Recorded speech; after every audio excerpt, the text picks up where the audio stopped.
बात करेंगे लोगिज्म के चैप्टर नंबर 491 के बारे में। तो यार आज की वीडियो की शुरुआत में हम देखते हैं जेम्स ली को। जेम्स अभी सामान के घर की छत में बैठा हुआ होता है और शोंग जी को कहता है, तुम ही मिस्टर श्योंग जी युक हो, मैंने सही कहा ना? जियानलियांग का किंग श्योंग जी युक, मैं आज तुझसे पहली बार मिल रहा हूँ। जेम्स छत से सीधा नीचे कूदता है और श्योंग जी के आगे आके कहता है, तो दिखने में ताकतवर लग रहा है, मैं यहाँ पे चार्ल्स चोई के कहने में आया हूँ, लेकिन लगता है मेरी फाइट यहाँ पे एक नमूने से होने वाली है। तुमने अकेले ही कोजिमा ब्रदर्स को खुद से निपटा दिया, लेकिन मैंने सुना था जनरेशन जीरो के जो फिस्ट गैंग के बॉसेस थे उनको भी कोजिमा ब्रदर्स काफी ज्यादा मुसीबत दे रहे थे। लगता है मिस्टर श्योंग जी युक तुम उन लोगों से ज्यादा ताकतवर हो। तो मिस्टर श्योंग जी युक कैसा रहेगा तुम हमारे ग्रुप को शामिल कर लो। हम लोग कुछ ऐसा बना रहे हैं जिसका नाम है 4 बड़ी गैंग्स, और इस वक्त हमें ताकत की जरूरत है उन गैंग्स को मैनेज करने के लिए। मतलब कि अल्टीमेटली जेम्स यहाँ पे श्योंग जी युक को मारने के लिए नहीं आया होता, क्योंकि वो यहाँ पे श्योंग जी से अपने साथ मिलने के लिए बोल रहा होता है। और ये देख के शामन बोल रहा होता है, वो हरामजादा आखिर वो उससे क्या बातें कर रहा है। वही जेम्स अब भी श्योंग जी युक को बोल रहा होता है, मैं सोच रहा था 4 बड़ी गैंग्स का मैनेजर मैं किसी माइनर को बनाऊंगा, लेकिन अगर तुम हमारे साथ शामिल हो जाते हो तो मैं अपना ये फैसला बदल सकता हूँ। मुझे यकीन है तुमसे पहले जो हमें 2 लोग मिले हैं तुम उन दोनों से ज्यादा बेहतर हो। और मेरे हिसाब से भी जेम्स का मतलब गन और गो से है, क्योंकि वही दोनों 4 बड़ी गैंग्स को मैनेज करते हैं। जेम्स श्योंग जी को लॉलीपॉप देते हुए कहता है, तो बताओ तुम्हारे इस बारे में क्या कहना है, क्या तुम 4 बड़ी गैंग्स को मैनेज करने के लिए तैयार हो? लेकिन श्योंग जी जेम्स को अपने बनाए हुए तंगहैलू खाने के लिए देता है और कहता है, बच्चे इसे खाओ और घर वापस चला जा, मैं तुझसे अपनी जिंदगी में आज पहली बार मिल रहा हूँ, आखिर तू चॉनलोंग में क्या करने आया है? घर चला जा, काफी ज्यादा देर हो चुकी है, तेरी माँ चिंता कर रही होगी। और शामन ये सारी बातें सुन के जेम्स के बारे में अपने मन में बोल रहा होता है, चार्ल्स चोई वो साला हरामजादा, चार्ल्स क्या तू मेरे साथ कोई मजाक कर रहा है? जो बंदा चार्ल्स के साथ पहले आया था मैं तो सोच रहा था चार्ल्स उसको यहाँ पे भेजेगा, लेकिन पता नहीं चार्ल्स ने यहाँ पे किस ढक्कन को भेज दिया है। मैंने तो इस बंदे को पहले कभी देखा भी नहीं है, आखिर ये अपना काम सफाई से करेगा कैसे?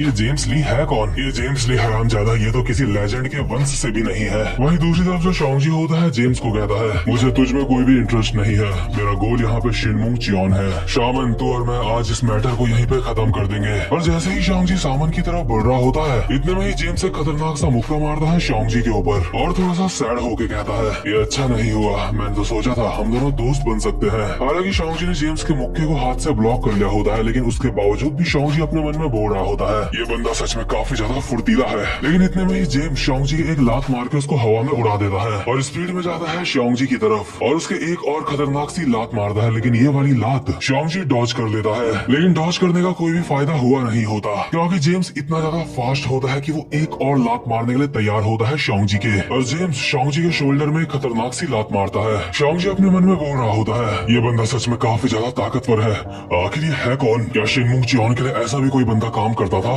मुझे इस बारे में बिल्कुल भी नहीं पता। और जैसे ही जेम्स श्योंग जी के कंधे पे लात मारता है जेम्स कहता है, वो टूट चुका है, मेरा मतलब तेरे कंधे से है। भले ही श्योंग जी का कंधा टूट चुका होता है, लेकिन उसके बावजूद भी श्योंग जी जेम्स को सिसिलियम स्टाइल में पकड़ता है और अपने पूरे फोर्स के साथ जेम्स को जमीन में पटक रहा होता है। और जेम्स हवा ही हवा में अपने मन में बोल रहा होता है, इसने मुझे अपने ऊपर अटैक करने दिया ताकि ये मुझे पकड़ सके। लेकिन जैसे ही श्योंग जी जेम्स को जमीन में पटकने वाला होता है इतने में ही श्योंग जी को जेम्स की आवाज आती है, माफ करना लेकिन तुम मुझे रेगुलर सिसिलियम से नहीं पटक सकते हो। और जेम्स अभी बिल्कुल यूआई डैनियल के स्टाइल में अपने एक हाथ के सहारे श्योंग जी की पीठ में उल्टा खड़ा हुआ होता है। जेम्स कहता है, अगर तू मुझे सच में पटकना चाहता है तो तुझे जिनमू जिन के सिसिलियम की जरूरत पड़ेगी। और क्योंकि श्योंग जी को जिनमू जिन का सिसिलियम आता होता है इसलिए श्योंग जी अभी जेम्स की हड्डी पकड़ के उसको जमीन में पटक देता है और कहता है, अगर ऐसी बात है तो ठीक है। लेकिन इसके बाद पलक झपकते ही जेम्स एक लात मारता है श्योंग जी के मुंह पे और एक और खतरनाक सी लात श्योंग जी के सर पे, जिससे श्योंग जी का मुंह जमीन में चिपक जाता है। इसके बाद जेम्स कहता है, सिसिलियम जिसमें हड्डियां पकड़ते हैं ये जिनमू जिन का सिसिलियम है,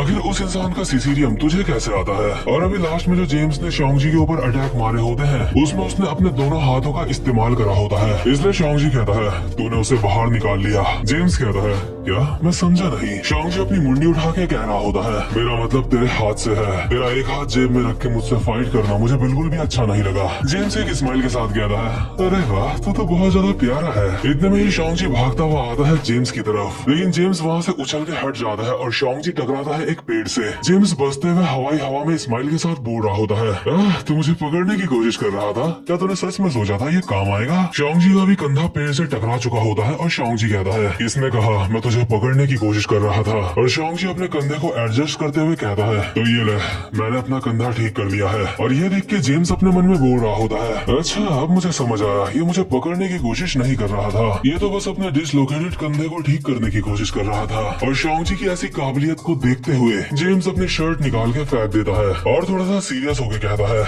अब मुझे थोड़ा थोड़ा समझ आ रहा है कि कोजीमा ब्रदर्स तुझसे क्यों हारे। मुझे लगता है कोजीमा ब्रदर्स तुझे हराने के लिए काफी नहीं थे। तुझे देख के लगता है तूने अपनी कमजोरी को अपनी ताकत बनाया है। मेरा मतलब तू काफी ज्यादा ताकतवर है, तुझे इतना ज्यादा ताकतवर नहीं होना चाहिए था। मैंने सच में बिल्कुल भी नहीं सोचा था कि गांव के इस इलाके में इतना ताकतवर बंदा भी होगा। मुझे एक बार फिर से इस बात का एहसास हो गया कि ये दुनिया काफी में कमाल की जगह है। लेकिन फिर भी तुझे बता दूं, तू मुझे नहीं हरा पाएगा, क्योंकि मेरे पास कुछ ऐसा है जो तेरे पास नहीं है, और वो है फुर्ती। जेम्स गोली की रफ्तार में आता है और एक लात मारता है शॉन्गजी के मुंह पे। इसके बाद शॉन्गजी के ऊपर काफी सारी लातों की बारिश कर देता है और साथ ही साथ में बोल रहा होता है, तुझे पता है इस दुनिया में लोग काफी ज्यादा फनी हैं। तू जानता है मैं काफी ज्यादा फास्ट हूँ, लेकिन लोग इसको सीमाओं को तोड़ना कहते हैं। मैंने स्पीड के मामले में एक आम इंसान की सीमाओं को तोड़ दिया है। और अभी जो जेम्स इतनी सारी लातें शॉन्गजी के मार रहा होता है, शॉन्गजी वो सारी की सारी खतरनाक लातें अपने हाथों से ब्लॉक कर रहा होता है। और ये देख के जेम्स अपने मन में बोल रहा होता है, क्या लगता है इस इंसान ने भी उन सीमाओं को पार कर लिया है। लगता है इस इंसान ने मजबूती की सीमा को पार कर लिया है। ये अपनी मजबूती से मेरे अटैक्स को सहन कर गया।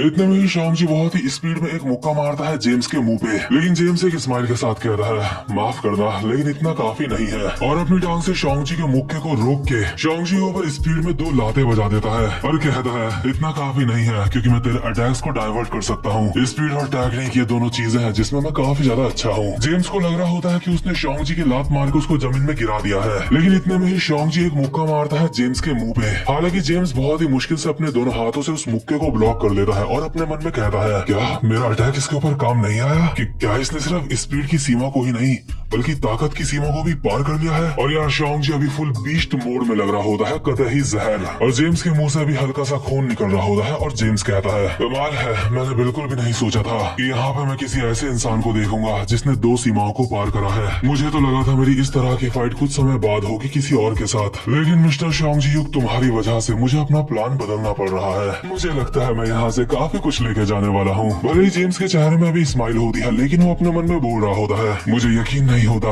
इसके पास भी 2 हैं। इसका मतलब ये भी मेरी ही तरह है। जितना मैं सोच रहा था ये उससे कई ज्यादा खतरनाक है। इतने में शॉन्गजी अपनी जमीन में पकड़ काफी ज्यादा टाइट करता है और कहता है, तू बार बार कुछ सीमाओं की बात करने जा रहा है, लेकिन आखिरकार वो होती क्या है? मुझे तेरी बातें पूरी तरह से बकवास लग रही हैं। और शॉन्गजी बहुत ही स्पीड में आता है जेम्स के एक मुक्का मारने के लिए, लेकिन जेम्स शॉन्गजी के मुंह पे लाते बजा देता है और कहता है, नहीं तू अब भी मुझे नहीं मार पाएगा। दरअसल तेरा सामना भी गलत इंसान से हो रहा है। भले ही हम दोनों ने ही 2 तरह की लिमिट्स को क्रॉस कर लिया हो, लेकिन हम दोनों के एक्सपीरियंस में काफी ज्यादा फर्क है। शॉन्गजी अभी डिफेंसिव पोजीशन में खड़ा होता है और बोलता है, ये लड़का काफी ज्यादा फास्ट है, मुझे सबसे पहले इसके फास्ट अटैक को ब्लॉक करना होगा और उसके बाद मौका देख के इसके ऊपर अटैक करना होगा। लेकिन शॉन्गजी के ब्लॉक करने के बावजूद भी जो जेम्स होता है शॉन्गजी के मुंह पे लाते ही लाते बजा देता है। और शॉन्गजी अपने मन में बोल रहा होता है, मैं डिफेंस कर रहा हूँ, लेकिन उसके बावजूद भी मुझे इसकी लातें लग रही हैं। मुझे इसके ऊपर दबाव बनाने के लिए इसके ऊपर अटैक करना होगा। और शॉन्गजी अपनी पूरी ताकत से एक मुक्का मारता है जेम्स के, लेकिन जेम्स बिल्कुल किसी सुपर ह्यूमन की तरह शॉन्गजी के पीछे आ जाता है और कहता है, ये करने का कोई भी फायदा नहीं है। अभी मुझे हराने का तेरे पास बस एक ही रास्ता है, और वो ये है कि तेरे अंदर मेरी जितनी फुर्ती आ जाए। लेकिन अफसोस तेरे लिए ऐसा करना नामुमकिन है। तू मेरी स्पीड की बराबरी बिल्कुल भी नहीं कर सकता। अगर तूने मेरी स्पीड की बराबरी कर ली तो इसका मतलब होगा तूने एक और लिमिट को क्रॉस कर लिया है, और अगर तू एक और लिमिट को क्रॉस कर लेता है तो इसका मतलब होगा कि तेरे अंदर मुझसे भी ज्यादा पोटेंशियल है। शॉन्गजी हैरान होकर अपने मन में बोल रहा होता है, क्या मेरा ये अटैक भी इसके ऊपर काम नहीं करा? क्या मैं इससे हार रहा हूँ? लेकिन अगर मैं इससे हार गया तो उन बच्चों का क्या होगा? नहीं, मैं इससे हार नहीं सकता। लेकिन ये इंसान काफी ज्यादा फास्ट है।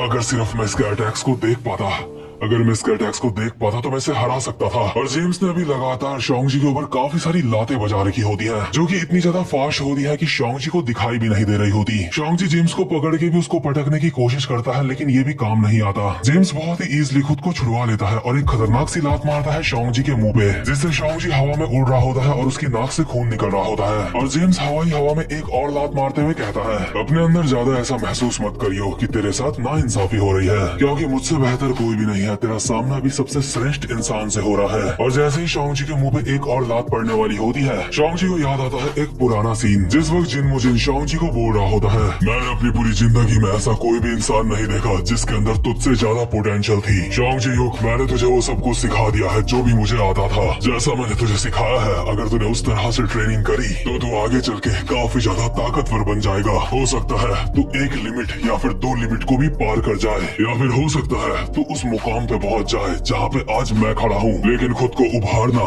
ये तेरे ऊपर ही निर्भर करता है। अपनी आंखों के ऊपर यकीन करो, अपने हाथों के ऊपर यकीन करो, अपने पैरों पे विश्वास बनाए रखो। तुम्हारे अंदर वो टैलेंट है जो तुम्हें एक अलग ही मुकाम में खड़ा कर सकता है। उस हर चीज के ऊपर यकीन रखो जो भी तुम्हारे पास है। और ये सारी बातें याद करके शोंग जी के अंदर कुछ अवेकन हो जाता है। और प्रेजेंट मोमेंट में जैसे ही जेम्स शोंग जी की लात मारता है, शोंग जी अपना सर नीचे करके उस लात से बच जाता है, जो देख के जेम्स काफी ज्यादा हैरान हो जाता है और कहता है, क्या इसने स्पीड की लिमिट को भी क्रॉस कर दिया है? नहीं, ऐसा नहीं हो सकता, ये बस एक इत्तेफाक होगा। और जेम्स स्पीड में गायब होके आता है सीधा शोंग जी के पीछे। लेकिन शोंग जी जेम्स के सामने से गायब होके जेम्स के पीछे आ जाता है और हवाई हवा में उसकी कमर पकड़ के उसे उठा के जमीन में पटक देता है। और ये वाला अटैक बहुत ही ज्यादा जबरदस्त पड़ा होता है, जिससे जमीन में क्रैक भी आ चुके होते हैं और जमीन में भी पड़ा होता है जेम्स का खून। और ये सब कुछ देख के सामान की तो पूरी तरह से फट के 4 हो चुकी होती है। इसके बाद शोंग जी कहता है, तो क्या बोल रहा था, तुझसे बेहतर कोई भी नहीं है, लेकिन तू गलत है, तुझसे भी बेहतर कोई है।